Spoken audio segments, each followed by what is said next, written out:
اعوذ باللہ من الشیطان الرجیم بسم اللہ الرحمن الرحیم وبہ نستعین وصلی اللہ علی سیدنا محمد واہل بیتہ الطیبین الطاہرین اللہم صلی علی محمد وآل محمد وعجل فرجہم۔ یہ 4th چیپٹر ہے اس کتاب کا، جس کا نام ہے برونسی۔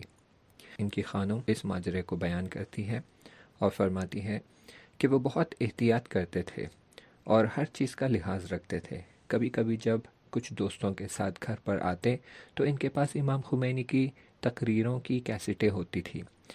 ہم کرائے کے مکان میں رہتے تھے۔ نیچے کے منزل میں ہم اور اوپر کی منزل پر مالک مکان رہتے تھے۔ عبدالحسین اپنے دوستوں کے ساتھ اندر کے کمرے میں چلے جاتے تھے اور مجھ سے کہتے تھے اگر کوئی دروازہ کھٹکھٹائے تو فوراً مجھے خبر کر دینا تاکہ ہم ٹیپ ریکارڈر بند کر دیں۔ پہلے جب مجھے کچھ معلوم نہ تھا تو میں اس کی وجہ پوچھتی تھی۔ وہ جواب دیتے تھے یہ کیسٹیں جس کے پاس سے برآمد ہوگی اسے قید کی سزا ہوگی۔ جب امام خمینی کا کوئی نیا بیان آتا تو انہی طالب علموں کے ساتھ آپ کمرے میں بند ہو جاتے اور جہاں تک ہو سکتا تھا اس کی نقل تیار کرتے تھے۔ پھر رات کو ان کاغذوں کو وہ لوگ ادھر ادھر بانٹتے تھے۔ وہ بہت کم سوتے تھے اور اس کا بھی کوئی وقت معین نہ تھا۔ آپ کبھی بھی بغیر غسل شہادت کے گھر سے باہر قدم نہیں نکالتے تھے۔ کام پر بھی جاتے تو غسل شہادت کر کے ہی جاتے۔ کہتے تھے اس طرح اگر کسی حادثے کا بھی شکار ہو گیا تو شہید کا اجر ملے گا۔ وہ دن کو کام کرتے تھے اور رات کو پڑھائی۔ آپ کی انقلابی سرگرمیاں بھی اپنی شباب پر تھی۔ مجھے اچھی طرح یاد ہے کہ ایک بار وہ اپنے کچھ دوستوں کے ساتھ گھر آئے۔ ان کے پاس کچھ کیسٹیں تھیں جن کے بارے میں انہوں نے بتایا کہ امام خمینی کی تقریر ہے جو ابھی ابھی ریلیز ہوئی ہے۔ معمول کے مطابق وہ لوگ کمرے میں چلے گئے اور ٹیپ ریکارڈ کے سامنے بیٹھ گئے۔ رات کے 11 بج رہے تھے۔ وہ اب بھی کیسٹ سن رہے تھے۔ برآمدے میں لیمپ جل رہا تھا۔ مالک مکان کی بیوی سے یہ طے ہوا تھا کہ رات کے 10 بجے تک یہ لیمپ بجھا دیا جائے گا۔ وہ بہت تند مزاج عورت تھی۔ مجھے شک تھا کہ کہیں اعتراض نہ کرنے لگی۔ میں برآمدے میں کھڑی نگرانی کر رہی تھی کہ یہ ایک وہ دکھائی دی۔ وہ سیدھے فیوز کی طرف گئی اور کچھ کہے بغیر پورے گھر کی لائٹ آف کر دی۔ پھر کمرے کے دروازے پر آئی اور کہنے لگی آپ لوگ صبح تک اس طرح بیٹھے رہیں گے اور الٹی سیدھی کیسٹیں سنتے رہیں گے؟ تو عبدالحسین نے کہا ہم نے آپ کو ڈسٹرب تو نہیں کیا؟ آپ نظریں جھکائے ہوئے تھے اور اس عورت کے چہرے کی طرف نہیں دیکھ رہے تھے۔ تو اس عورت نے کہا اب اس سے زیادہ اور کیا کریں گے؟ میں نے سوچا شاید وہ لیمپ کی طرف اشارہ کر رہی ہے، اس لیے میں نے کہا کوئی بات نہیں، فیوز آن کر کے میں لیمپ آف کر دیتی ہوں۔ لیکن اس نے روک دیا اور کہنے لگی ہم اب اس سے زیادہ آپ کی ان حرکتوں کو برداشت نہیں کر سکتے۔ میں نے پوچھا کون سی حرکتیں؟ تو اس نے جواب دیا شاہ سے آپ کی دشمنی۔ لگتا تھا میرے دل کی دھڑکن رک جائے گی۔ اسے یہ باتیں کہاں سے پتہ چلی؟ عبدالحسین نے مجھے اشارہ کیا کہ زیادہ بحث کرنے سے کوئی فائدہ نہیں۔ دوسرے دن صبح وہ بغیر ابزار کے ہی گھر سے باہر جانے لگے۔ تو میں نے پوچھا کیا آج کام پر نہیں جائیں گے؟ تو انہوں نے جواب دیا نہیں، مکان تلاش کرنے جا رہا ہوں، اب یہ گھر ہمارے رہنے کے لائق نہیں ہے۔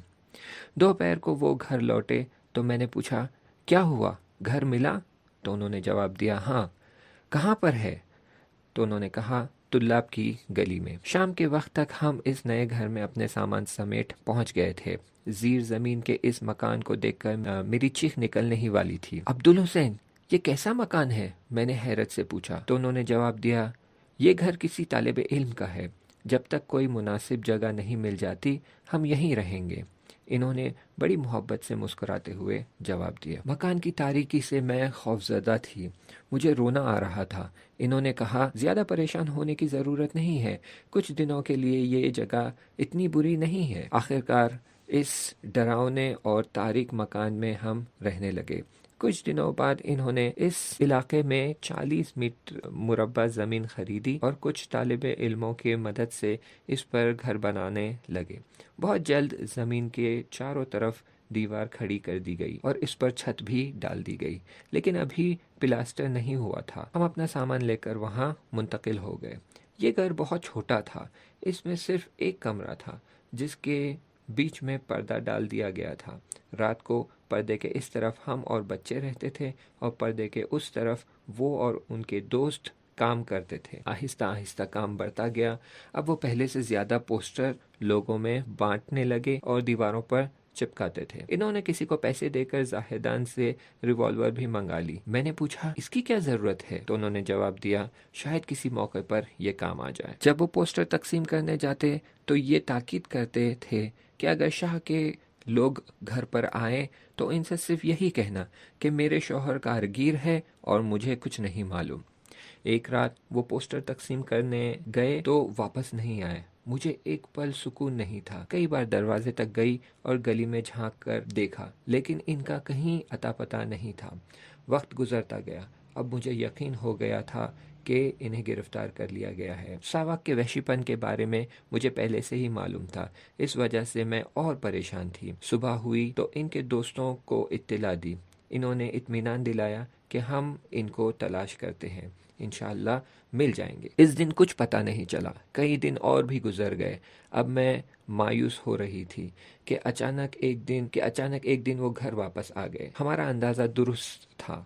ساوک نے انہیں گرفتار کر لیا تھا اور پھر کچھ دنوں بعد خود ہی رہا کر دیا تھا۔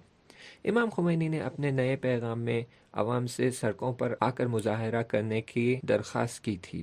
اس دن عبدالحسین کام پر نہیں گئے۔ شاید انہیں پہلے سے ہی معلوم تھا کہ مظاہرہ ہونے والا ہے۔ انہوں نے غسل شہادت کیا اور بڑے زور و شور سے جانے کے لیے تیار ہوئے۔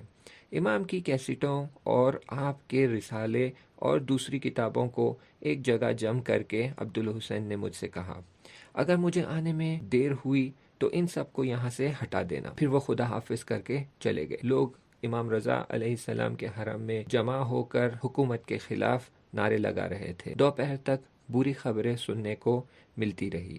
شاہ کے وحشی فوجی خون کی ہولی کھیل رہے تھے۔ وہ حرم کے اندر بھی فائرنگ کر رہے تھے۔ بہت سے لوگ شہید ہوئے اور بہت سے لوگوں کو گرفتار کر لیا گیا۔ انشاءاللہ آگے کا مطلب اگلے چیپٹر میں بیان کریں گے۔ تب تک کے لیے التماس سے دعا۔ خدا حافظ۔